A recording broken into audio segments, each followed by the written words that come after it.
Okay, we'll go ahead and get started. Hello, everybody. My name is David Kaminsky.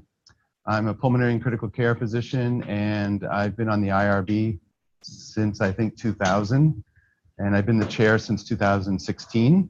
So I'm very happy to talk with you about the IRB today. I do have a short presentation, and then we'll have plenty of time for questions. And please feel free to interrupt as well. I'd rather make this more informal than formal, which is always better for me too. But I will go through a few things with you. Let's see here.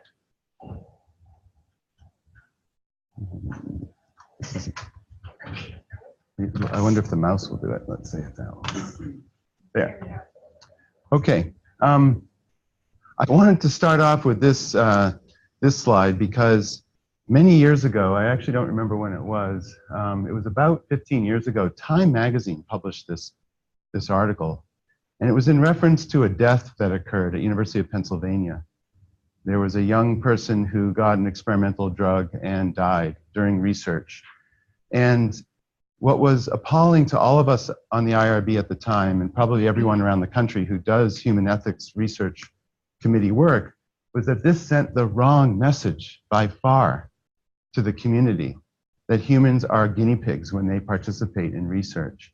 It's the classic stereotype when you ask a patient, you know, would you like to participate in a research study? Oh, you mean I'll be one of your guinea pigs? It's the worst possible thing I can hear, and I cringe when I hear it because it's so far from the truth. And what I'm sure many of you know, when patients participate in research, they actually, at least our experience in the Vermont Lung Center, they love it. They want to come back for more because it becomes a community. We get to know them, they get to know us. As you know, there's something called Hawthorne Effect, which is when people participate in research, even if they're in the control or placebo group, they inevitably get better. And why do they get better? Because they're getting a lot of attention, a lot of education, a lot more self-confidence about what's going on. And those are very beneficial. And so we don't tout that as a way to recruit people, but we know it happens all the time. So when I saw this, it was awful. We actually wrote a joint letter from the University of Vermont IRB to Time magazine, and they did not publish it, which I was also very disappointed by, expressing our disappointment in this kind of depiction. But what the IRB is all about is the ethics of human research and the principles of ethics, beneficence, doing what's the best good for the patient, respect for people, and justice, making sure things are done equitably. Those are the principles that we're governed by. And this, unfortunately, all comes about, as you probably know, from the Nuremberg trials after World War II forward, after a lot of research was done in human beings without their consent initially, with a lot of horrible things that were done to people. And so the world came to realize this, and now every country has some type of ethics regulations, and every university in this country has an ethics board, as well as other institutions to help govern this and make sure, number one, it's safe and ethical to do the work in human beings. So that's what it's really all about. The IRB stands for Institutional Review Board. They call it an executive committee, I think, over in Europe. They call it the EC. It is a federal policy regulation that we have such a committee here. And at UVM, we actually have two committees. One is the so-called Committee on Medical Research, and the other one's on Behavioral Research. I'm the chair of the Medical Research Committee, but Ted Marcy is the chair of the Behavioral Research. And it's done that way because the panels are made up of different experts. On our panel, as I'll tell you, we have scientists and physicians and statisticians and so forth, whereas on the behavioral research side, it's mostly made up of psychologists and psychiatrists and cognitive behavioral therapists and people who really know that field much better than general medical people would know. Are there community members? And community members, of course. Yeah, and I'll show you a breakdown of how that works. Our job is to review all of the work done in human subjects, to make sure their rights and welfare are protected, to make sure there's proper methods of informed consent, and as always, to make sure any risks that are involved are outweighed by benefits. Now, of course, that's a subjective call, but that's why we have a large committee. And tonight actually is our monthly committee meeting, and it will last 2 to 3 hours like it always does, because there's a lot of discussion that goes on about these projects. There are also some administrative issues that go along with the IRB, defining policies and procedures. Periodically, we review protocols, although that's changing with what's called the new common rule, which just went into effect in January. We don't have to do as many continuing reviews of minimal risk protocols as we used to have to do. We monitor the conduct of studies, and we have the power to approve or disapprove or suspend studies based on issues that come to our attention and through periodic auditing.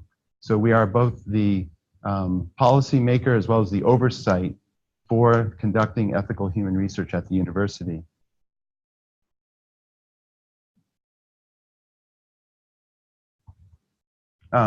Here's the makeup of the committee. The executive chair, and associate chair were all appointed by Richard Galbraith at this time, who's the vice president for research. There have to be a minimum of 12 members. We actually have about 25 members on the committee right now. There has to be a minimum of 8 people in the medical related field, and I've listed some of those fields there.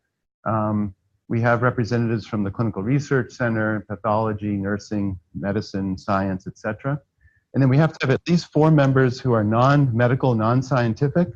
We have a couple of attorneys on the committee. We have a local writer who writes novels and articles for newspapers. We have a woman who was involved in human research administration from Boston, who's retired to Vermont, and she's come on the IRB. These are all, and there has to be at least 4 of these people not associated with the university. So we try to keep it a balance of university and non-university people, both scientific and non-scientific.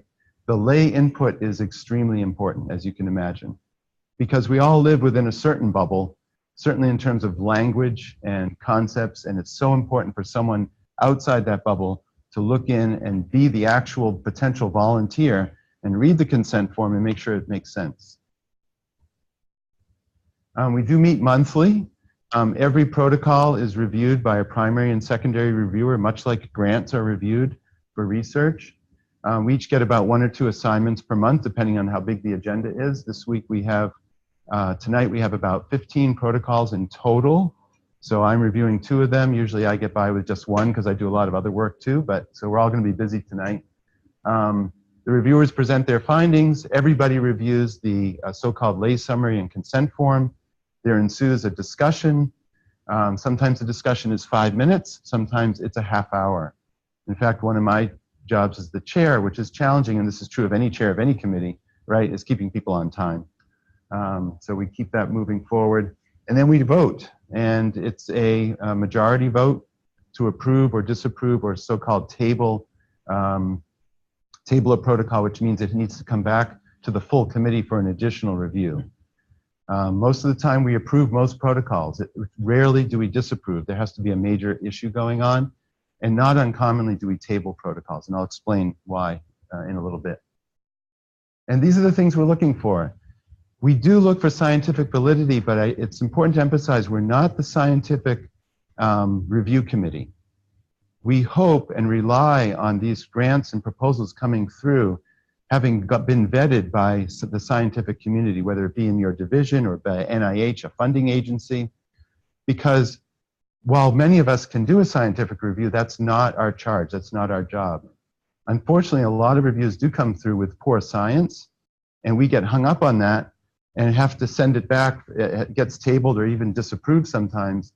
Why does that cross the line into ethics? Because it's not ethical to do poor science. You shouldn't recruit 1 volunteer to do a project if the project is laid out so poorly that there's no chance you're going to learn anything from it, even if the risk is minimal. So that's why the scientific validity is very important, although again, that's not our primary charge. And then we look for all of the other things you might imagine: ethical conduct, minimization of the risks, and so on. Adequate monitoring for safety. That means not only the safety of the potential participants, but also the safety of the data. We want to make sure the data that's collected is coded in such a way that it remains anonymous to someone who might, steal a laptop, for example, and their data on there. That it's secure both electronically or in paper form in a locked office. That a code that's keyed to the data, the key to the code, is maintained physically separately from the data itself to protect against confidentiality. All of those kinds of things we look at, and we have a separate security review now because things have become so complicated in this day and age. And that talks about protecting confidentiality. Safeguards against coercion. How many times do you see posters in the hallway looking for people who work in the labs to donate blood for a test? Happens all the time. But we want to make sure that the research study is portrayed in such a way, a student, for example, who works in a lab over the summer and is trying to get extra credit, but doesn't want to give blood for part of the study that the PI, the principal investigator, is doing. We want to make sure that that student doesn't feel any coercion, no pressure from the PI. If the PI says, gee, I'd really like you to donate some blood for my study this summer since you're here and you're a healthy, normal person, you can't have that kind of language, that kind of discussion or approach. Can it happen behind the scenes? Of course, we don't have eyes everywhere, but the best we can tell from reviewing a protocol on how recruitment can take place, we pay attention to that, especially for vulnerable people like students, trainees, etc. We have to make sure there's no level of coercion. And then the informed consent I'll spend a bit more time on. There are a few special considerations. Now and again, a patient, for example, we had a patient with malaria in the intensive care unit about 6 months ago, wasn't responding to traditional treatments. One of the infectious disease doctors called me up and said, I'd really like to get this test article, this drug that's not FDA approved to use for this patient because he or she is going to die if we don't. And I can just give as a committee member the verbal okay. And afterwards the IRB is informed. But NIH had to release, the CDC had to release that drug, and they needed to know that the local IRB was informed. So we have special situations like that that take place sometimes. A lot of stuff goes through expedited review, which means it's a minimal risk study. That means it doesn't have to be seen by the entire committee. In fact, it's just myself or one of the associate chairs that looks at those. The classic study would be a blood test. You're drawing blood, you want to measure cytokine response to something in vitro, you need human volunteer blood. It's low risk because giving blood is felt to be something that is we would encounter in everyday life. Like we might go to Mark's lab and donate blood to the blood bank, and that would be a good thing. And the risk is small, infection, local bleeding, bruising, etc., but it's really low risk. That doesn't need a full committee review. And there are some types of research that are exempt, where approval is not required or review is not required, but the IRB still needs to be informed. And the classic example of that is de-identified data. So for example, I worked with a colleague at Washington University, St. Louis, who sent me a whole bunch of data from their pulmonary function lab. I have no clue who the patients are. They're literally just numbers, patient 1, patient 2. His IRB approved that the data set would be sent to me for analysis. I informed our IRB that I'd be looking at this data set. I did some analysis on it, and we did our research on that data set. That didn't need IRB approval, but it just needed alerting to the IRB. I'm not going to go through this in detail, but the first question you always ask when you're thinking about approaching the IRB is it research in the first place? And there are federally guided definitions of what research is. Something that's going to acquire new knowledge. Does it involve any type of experiment? Will the results be generalizable? And then is there an intent to publish? Now, intent to publish by itself doesn't make something research. But for example, if you're doing a quality review project in your department solely to figure out better ways to run, let's say, a lab sample, and you don't intend to publish it, and it's not going to leave the institution, that's not considered research, and it doesn't need IRB approval. So we do have a complicated algorithm here to go through, which is all online, to help you sort out, is it research or not? And if you're not sure, you give us a call, and we'll help you figure that out. And likewise, if it's research, is it human research? De-identified data is not considered human research. There's no link to any human being, no contact with any human being. There's no consequences for any human being who's alive where this would matter. So that type of data becomes research, yes, but it's not human research. That's where this would fall into an exempt category, like I mentioned before. So this gets complicated, and these algorithms, they used to be 2 or 3 boxes with a few arrows. Now they're like this. But we can help guide you through this if you're not sure, depending on what your project is. Yes, please. So you're saying the PQI projects cannot be published? No, they can be published. Absolutely. That's what I meant to say was, just because you intend to publish something doesn't necessarily make it research. Depends on how generalizable you think the information is going to be, and other factors. Help me out here. In the past, when you outlined full, that last question, right? You said the publisher that bumps me into IRB line. Not necessarily. So we've changed that a little bit. See if I can find it here real quickly. No, it's the first three. So is there an intent to publish or present the results to the scientific community? And if the answer is yes, this project may be considered research, but not always. So that's a situation where I would probably contact one of the administrators or myself or the associate chair, etc. It becomes a gray zone, and every institution across the country, if you go on their IRB website, every one of us now has a box or a table or an algorithm that tries to help people sort this through, because it is quite complicated and definitely gray in some areas. So what about case reports, and all that stuff? Again, it looks Yeah. a little bit gray. Very good point. Case reports. So this is an arbitrary rule, but case reports, if they involve 3 or fewer individuals, is felt not to be enough generalizable that it's not research. You don't need IRB approval for case reports that involve up to 3 individuals. If it's more than that, yes. Here's an interesting question. You mentioned that arbitrary limit. Financial societies view it the same way as career lifelong bodies committee because they won't accept it. Are you asking, is that a question? No, I mean, I published, I'm sure you have too, case reports on 1 or 2 people. Yeah. I know. Whenever you choose a number, you run into a problem. A few things just to briefly go over what are we looking for in the protocol. Just like a scientific review, there should be some hypothesis that's being explored or some clear purpose to the research. Justification for the sample size. This is really important. If you can solve a problem based on experimental research using 50 people, okay, based on appropriate statistical analysis of power, effect size, and so forth, then you can't say you want to study 200 people just because. That puts the other 150 people theoretically at risk for no reason. Okay, likewise, if you want to study a problem that's very significant and important, and you say you only want to study 5 people, you clearly won't have the sample size to give you any statistical power to see an effect.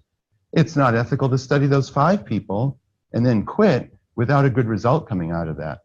So you have to justify the sample size, at least as a first step, to convince the committee that the risk is worth the benefit. Okay, or I should say the other way around, the benefit is worth the risk. And is the risk reasonable? It's one thing to say you might get some side effects of headache and diarrhea from this drug, but all the studies show that this goes away, versus another risk is you might get hepatitis that persists when the drug is stopped, and you can go into liver failure and need a liver transplant. Well, chances are that risk is not going to be acceptable, but it depends. If it's someone who has end-stage cancer and this is an experimental drug and the risk of hepatic failure is very small but real, to that person it might be worth the risk as long as it's spelled out clearly in the consent form. That's the kind of risk-benefit balance that we have to engage in when we consider all of these projects. Subjects, are we looking at the right population? Inclusion, exclusion appropriate? For example, in asthma research, we will ask patients to hold their bronchodilator treatment before they come in to be screened sometimes for whether they'll be able to participate in our work. Well, asking someone to hold a medication that's clinically prescribed could put them at risk. They might have an asthma attack. So that has to be clearly laid out in the recruitment process and in the consent process before you can do that kind of thing. Vulnerable populations are a strict definition. Prisoners, people with certain cognitive issues are considered special vulnerable populations that need special actions, and those are laid out in the guidelines. Methods and procedures. Some people say, I want to use this questionnaire that I just made up. And it looks very logical and rational, but if it's not been validated in the literature, it still might be okay for the purpose of this project. But if you're going to give that to 1,000 people, large sample, and you haven't validated your questionnaire, that's more of a scientific issue, but it's also an ethical issue. Are you really going to have people enroll in a study where there's some risk, if nothing else, of loss of confidentiality, and you're using an instrument that's not been validated? We'll want to at least hear what your response is about that. The statistical methods, like I kind of mentioned before, justification for sample size, we want to see something. Now, if it's a pilot trial, everyone understands that a pilot trial doesn't have enough data existing to allow for a careful sample size determination, but usually you can put forth an argument to justify at least why you want 10 people and not 30 people, or something like that. It can't just be an arbitrary number. If it is, you will get a question back from the IRB. Please justify the sample size. I've talked already about risks and benefits. It's important to have a data safety monitoring plan. The DSMB, a board, is usually what's involved in large clinical trials, especially from industry or NIH. But a plan, you have to have a plan. Even if your plan is so simple as every month I will review the data and make sure it was coded properly and stored properly. Okay? It applies to the data as well as the safety. And I've argued with the IRB actually to change the wording of this, but it's sort of, this is what the NIH uses, data safety monitoring. It's really data and safety. It's sort of two separate entities that we're talking about. The benefits. Obviously, you want to share with subjects if there are benefits, but remember, you're doing research because you don't know if there are any benefits at all. So you have to be very careful about how you portray that. You can't say to someone, this is the latest, greatest drug we think for your disease, and we highly anticipate that you will benefit from participation. That's wrong. That will be unacceptable. All you can say is, we don't know if this will benefit you or not. We hope that it will. We hope that it will obviously benefit the population at large. You just have to be honest about it and not sell it too hard. Recruitment. One of the biggest problems we run into recruitment is you have to have a treating relationship with a patient before you approach them and ask them to participate in a trial, if you approach someone individually. So it's one thing to put a poster up or an advertisement and people call in and say, I'm interested. But if you prospectively approach a person and say, you know, I'd love for you to be in my inflammatory bowel disease trial, first question they're going to say is, who are you and how do you know I have IBD? What happened to confidentiality there? So the first approach has to be from someone with a treating relationship. And the easiest way to do that in my world is I let all my pulmonary colleagues know I'm doing an asthma trial. They can ask his or her patients, you know, Dr. Kaminsky's doing an asthma trial. Is that something that interests you? Verbally, if they say yes, that's all it takes. Then I may call them, or we encourage them to call us. Does that make sense to everyone? That's a subtlety that's often missed, and we have to come back to investigators and emphasize it being done correctly, because we don't want to breach confidentiality. Now, you may review charts to look for eligible people for screening purposes. That is allowed. That's called a waiver of consent process for screening purposes. But still, the initial contact has to come from someone who would have the right to know that that person has a certain disorder. Let me ask some question. The timing of when that verbal ask can be done, because the clinician has an oversized power dynamic of the patient. So certainly, I just gave a patient a diagnosis of cancer, and before I start talking about treatment options, I start talking about some trials that Dr. Kaminsky had. I think most of us in this room would say, that's kind of a problem. So the question is timing. There aren't specific rules. It's common sense in that it's got to be fair and reasonable to the patient. So you're absolutely right. Even when you ask such a question and they give you verbal, what we do in the pulmonary clinic is I actually write in their after-visit summary, in the notes, I say, thank you for your interest in participating in lung research. We'll give you a call, or you may give us a call, just to document somewhere that the patient did give me the verbal and when it was. But you're right. I mean, it's got to be a reasonable time frame. Few words on informed consent. I can't emphasize this enough. It has to be at a 6th to 8th grade reading level. When we get medical jargon in informed consent form, it goes right back to the investigator. It's a real problem, and I'm going to show you an example about that in a second. It's got to be kind. We invite you to participate. You should see, sometimes we read a form that's really nasty. You have this disease and you must participate in this trial because we think this is going to be the cure-all for your disease. I mean, I'm exaggerating a little bit, but sometimes the tone can be very coercive, even just the tone. And that's why we rely so much on our lay people to read these forms. Details, where, when, how long. People have the right to know these things. How, it's going to be a big time commitment for them. This was a study published in the New England Journal quite a while ago that looked at readability standards for informed consent forms compared to actual readability, okay? And what you see here on the x-axis is the difference between grade levels compared to a target 6th grade level, okay? And all the forms that were lower than the target were over here, and all the forms that were higher than the target, and this is 61 institutions around the country where they used a computerized scanning process to look for readability. And we have it in Microsoft Word. I'm blanking on the name of it. There's a function now that you can highlight a section of text and ask what reading level is it at.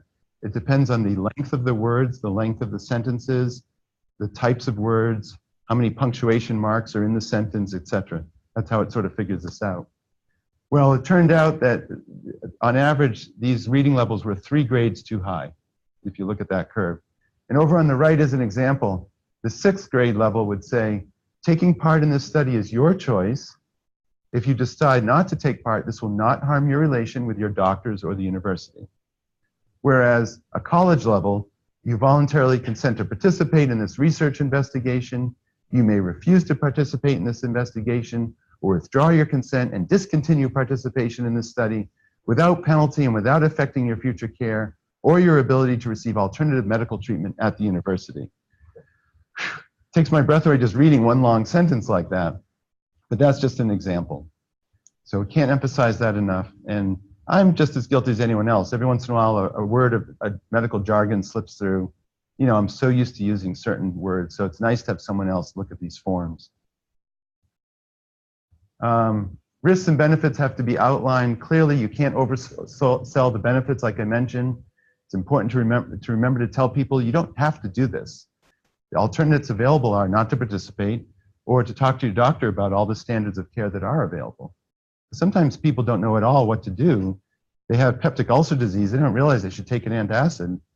They enroll in a study and it says, well, you don't have to participate. You can talk to your doctor about using antacids. And they're like, oh, I didn't realize that. I mean, I'm being, again, a little bit simplistic, but that's what I'm trying to get across. People have the right to withdraw for any reason. If there's a chance of injury, what's going to be the compensation process? It has to be clearly spelled out. Everything has to be there. We're kind of running out of time, and I want to make sure there's enough time for questions, but these are the most common problems we see, and I tried to outline them here. There are a lot of forms to submit. Everything's electronic now and much better laid out than it used to be. I'll show you the website in a second at the end. These documents have to be proofread. It's embarrassing. If you're going to give a consent form to a layperson and it's filled with grammatical errors and typographical errors, that's embarrassing. That doesn't look good for the principal investigator, doesn't look good for the university. It's got to be clearly and well written. You have to carefully outline the confidentiality measures, the risks and benefits, and remember, some people say there's no risk to this study because I'm just reviewing charts. There's always the risk of breach of confidentiality. Always that risk if you're looking in someone's medical record. So how are you going to protect against that? Usually it's by using coded data that then secured properly. How are we going to recruit? I already talked about this, treatment relationship. Sometimes you're looking for very specific types of patients, and that has to be clearly laid out to the committee so everyone understands. There's some confusion about waiver of consent versus waiver of documentation of consent. Waiver of consent means you're not getting consent. And you can do that if you are, for example, reviewing records retrospectively. Okay, you're not going to track down the last 500 patients over the last 10 years and get their consent to look at their records retrospectively. So that you can apply for a waiver of consent, and there's certain criteria to meet that. The waiver of documentation means you're getting some type of consent, but it's not written down and signed in the usual way. And the classic example there is when you survey someone, by virtue of agreeing to fill out the survey, you have implied consent to partake in the study. So that's a waiver of documentation. Otherwise, if the patient didn't want to participate, they wouldn't have filled out the survey. We like to look at all the materials to be reviewed. For example, You'll see signs around the campus, you know, come participate in this research involving brain injury. We will pay you, da, da, da, da, da. We don't like to see that. We're not paying anyone. It's not a job. We like to see the term compensation. We're compensating you for your time and your inconvenience. You're not being paid to participate in research. Consent form I talked about already. And then just like I tell people, just like a paper review or an NIH review, when you get the memo back from the IRB, please answer all the points point by point to us, so we know exactly where in the new document all the answers are. It's really difficult if we get back a vague, you know, I've responded to all of your criticisms and here's my new revised document. It's very hard to really narrow things down. Couple of examples of things we discussed at the meeting. The ethics of the study. Equipoise is a big important issue. That is to say, is there justification for both arms of a study? Do we feel that it's reasonable to use a placebo? The answer would be yes if there's nothing else out there, but the answer is no if a standard of care exists and you're not going to be giving a standard of care to someone who has a disease. In pulmonary fibrosis, there used to be no treatment, and so most of the studies initially were drug X versus placebo. Now we can't do that anymore because there are true drugs available as of just a few years ago, so the control arm has to be the standard of care. Deception, coercion. When do things get tabled? If there are major design flaws or scientific issues, and I can't emphasize this part enough for those of us who are mentoring our younger faculty or students, it's your responsibility. The student doesn't know anything, assume that, or the resident. Why should they? This is how they're learning. If we get a poorly written protocol, I don't blame the student, I blame the faculty sponsor. And we go back to that sponsor and say, in many cases, I guarantee the sponsor never read it because it made no sense, or there were huge grammatical problems. So protocols like that, if they're still fixable and the risk and benefit is reasonable, we won't disapprove them, we'll table them. We'll give the investigator, usually a trainee, another chance, but with strong language coming back that we really rely on your faculty mentor to help you. Rarely do we disapprove something. It has to really rise to the level of, look, there's just no benefit here to outweigh any risk, or there are major flaws, etc. And again, that happens rarely, but occasionally. My last slide is just to remind you the website. Just go UVM and IRB and you'll find it. It's been redesigned completely. It's much better than it used to be. There are lots of quick entry-level headers to get into the system. If you want to look at the whole procedure manual, you click on policies and procedures. UVM Click is now the electronic system that we use for submission of all reviews, and it's very simply laid out for you. Here's what you need to do, A, B, and C. And all the forms have templates. You can't go wrong if you grab the template and then modify it to your study, because the template has all of the elements that we require, not just to be seen by law, by federal law, but also ethically. We want to make sure the risks are spelled out, the benefits are spelled out, etc. So I can't emphasize enough how important and useful this is. Do realize anyone who's participating in human research has to go through training. The program we use is called CITI, Clinical Investigation Training Institute, I think is what it is. And there are rules on that click down to tell you exactly which training module you need to take depending on what your role is in the study. Usually there are two parts. One's in human investigation and one's in clinical trials, conduct. Those are kind of the two major categories. So I did go over my 20 minutes, but hopefully that was helpful. The biggest thing I want to tell you guys is everybody gets frustrated with the IRB. I understand that because there is a certain delay in getting something approved because it's going through this major process here. But we are there to help you. I never mind an email or a phone call. The analysts at the IRB are wonderful. They know their stuff inside and out. Shoot an email through first if you're not sure, even before you start your submission. If you're not sure if it should be a full committee or an expedited, if you're not sure it meets minimal risk, shoot an email to us.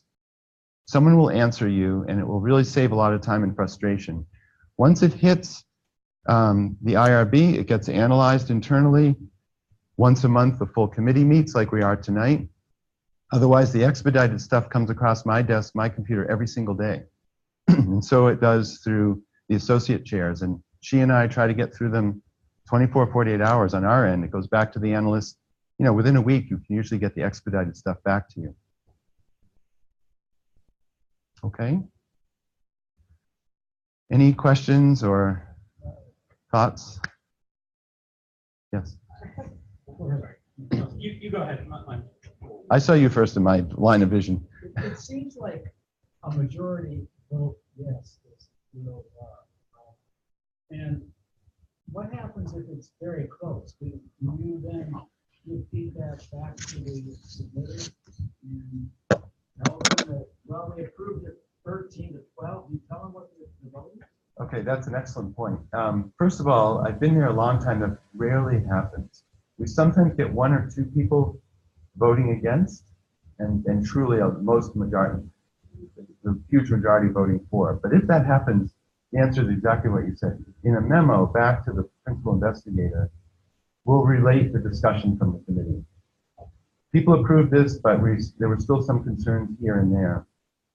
It can be very much individualized.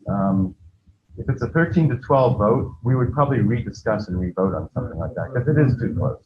It is too close. And that's my job and the other associate chairs to really get a sense of how the meeting is going and what the real consensus is. And then if it's approved with some substantive comments, do you expect that the investigator to then respond to those? Yes. Even if it's been approved? Yes. In fact, the first level of approval is almost always approved pending X, Y, and Z. So it comes back for review, mainly administratively, although sometimes we'll ask some of the original reviewers to review those responses. Likewise, I've almost never seen a protocol that was approved and the memo said absolutely nothing on it. Usually there's something that catches our eye that just needs to be fixed up a little bit. Yeah. Yes. So, it's somewhere between a question and comment. Kind of regarding the recruitment and particularly kind of the coercion aspect of this, and also the kind of requiring a prior relation Or some relationship. with the patient. But it seems like that part of it, where the doctor actually, mentions it, that is left wide open. There's no regulation or standardization there. All the language says And is, even as mentioned, that just the timing of when they bring it up, in a way, could be a form of coercion. no, your point's well taken. I agree. All the language says is, if you approach a person, there has to be some reason you would know why that person would be eligible. Yes. That's all. But it's otherwise there's no more specific rules around that. That's why we'd like to see the details of the recruitment process, which is where will recruitment take place, by whom, what is the timing, for example, so we can get some sense and some of the committee's consensus and opinion about whether it seems reasonable or not reasonable. We do get into arguments. Some people will say it sounds fine and others will have a problem with it. Whenever that's the case, we almost always try to find a common ground that everyone's comfortable with. I mean, would it potentially make sense or be possible to, have a specific phrasing or timing drawn up, submitted with the proposal and given to the doctors when to... Yeah, commonly what is done is a principal investigator will write a templated letter, not a template letter, but a form letter to, let's say, physicians in the community, and say, dear colleague, I'll be doing a study, and then it will outline specifically, if you see a patient and they seem interested, what's the next step and when? Have them call us, we'd like to call them. It depends study by study.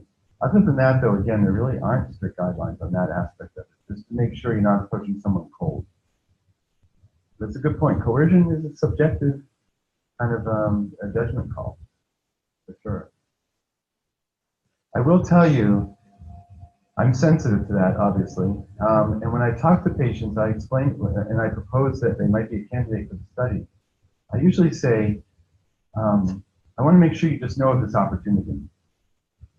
Because some patients are just not interested. And I also emphasize, and if you say yes or no, that doesn't interfere at all with how I'm going to take care of it.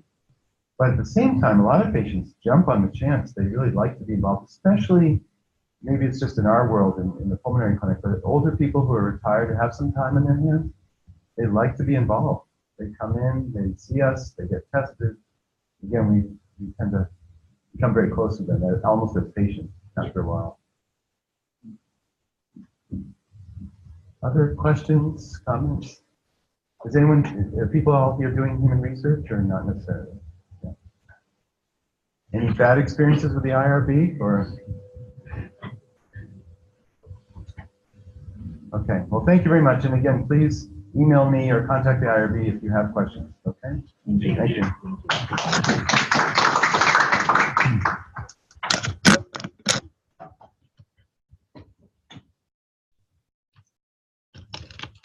Okay, the technical question for the de-identify the non-human subject, should I also Yes, I just had some that. One-page simple form. I tried it recently. It's a de-identified, but the system looks like the adding all the way to the human side, because even as the not human, but I still use the information, put the name not available in IRB to every single human box. Yes, yeah, and that's what I think. That's their documentation. That you have fulfilled all the requirements for not human research. They don't need to see the protocol at all. And they don't approve it or disapprove it. They just know that it's gone through the checklist. Because there are many pages. I guess 80% of the box I will have to see not become English. So that's expected as a Yeah. right away. I think so. I'm understanding your question correctly. Yeah, there is a form. It has a bunch of boxes on it. But you got to be careful to make sure that it's the right group. Yeah. Okay. You're welcome. Oh, the second question. So even sometimes, so right now it's also planning a study. We only plan to study 6 humans. But me myself, I know one of the patients. I know one of the patients. My colleagues. Radical. So this type of thing. Yeah. So will this consider as group? So is your question whether it's appropriate to use relationships? Yeah. You have to be careful. You have to be very careful. So we don't let key personnel participate in if someone's not a key personnel, if they're just a friend of someone, that would be okay. For most things, it can. You have to be. For example, in our group at the lung center, a lot of people don't work with you directly, but they like to participate in that. I have to be very careful. The drug trials, because I don't consider without being by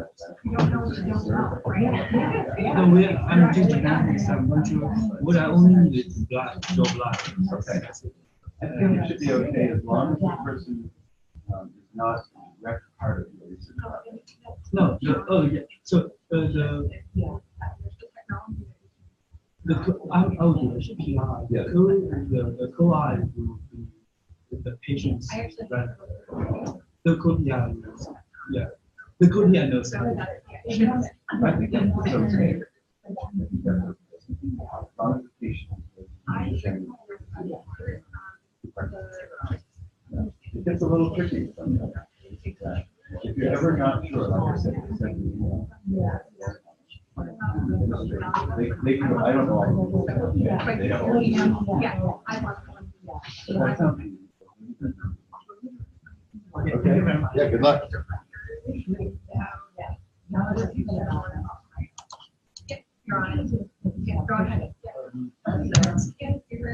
My name is Ada. Hi. I work in radiology research.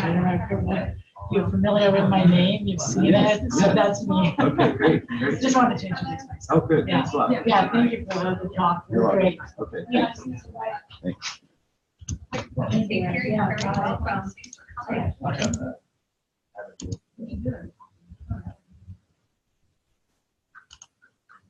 I agree with Ada that the room should have been jam-packed for you today, however, I think she just alluded to the fact that maybe some people are willing to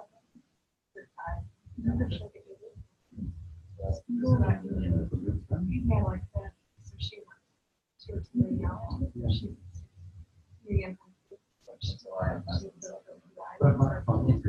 market here. All positions have massive card. So you may all count.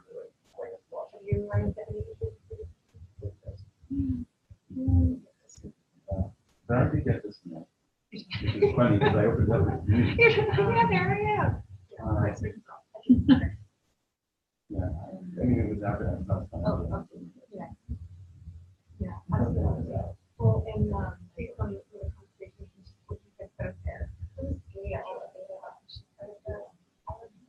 Yeah, but yeah. No, I meant that. I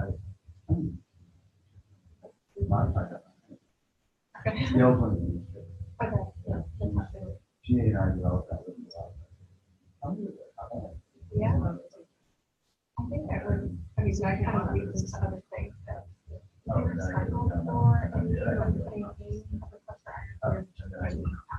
Oh, well, we put it in anytime, but you have to use it at a time.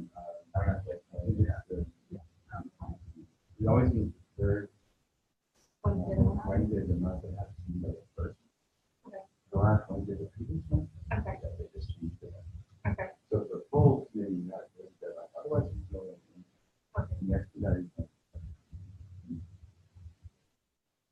And so there's no cycle. There's no. Other than the report. So this could be.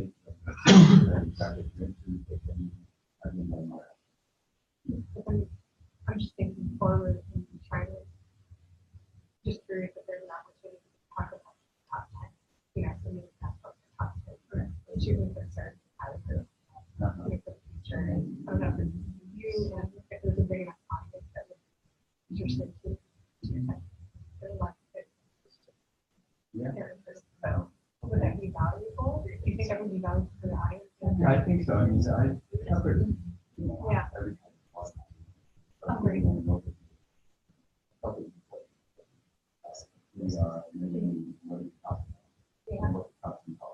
Yeah. No, I'm not. But focus on that.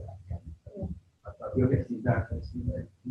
No, you don't get any service feedback. You can ask them, like, hey, we have more ideas. Want to learn more about it. We had, I think, this from energy. Hours back. Traffic line. So I think we could probably speak on strictly another one. Everybody is really, so. Yeah. So if there's ever feedback, or get some market, okay, maybe there's an audience. Well, Let us. I've talked to fellows in summer, I do the same. I'm happy to do it because so much of what goes on is not well understood. That's why. Okay. Thanks a lot. Hi, Bonnie. My laptop.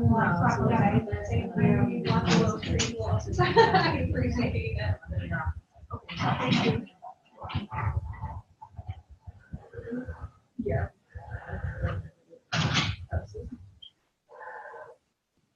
Yeah, so if you're just.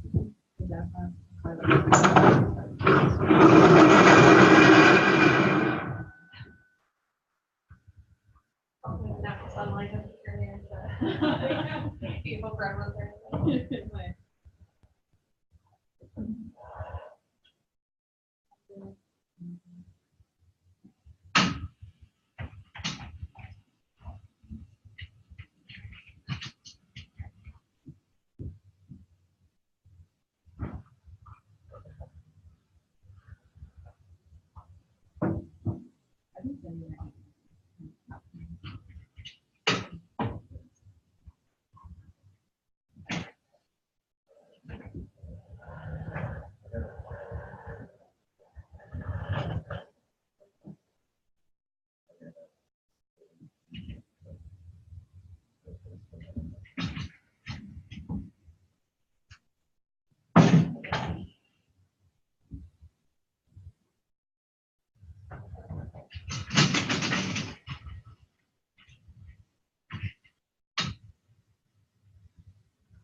Fine by me. Oh, no, I'm fixing up some of that stuff, so. Thank you.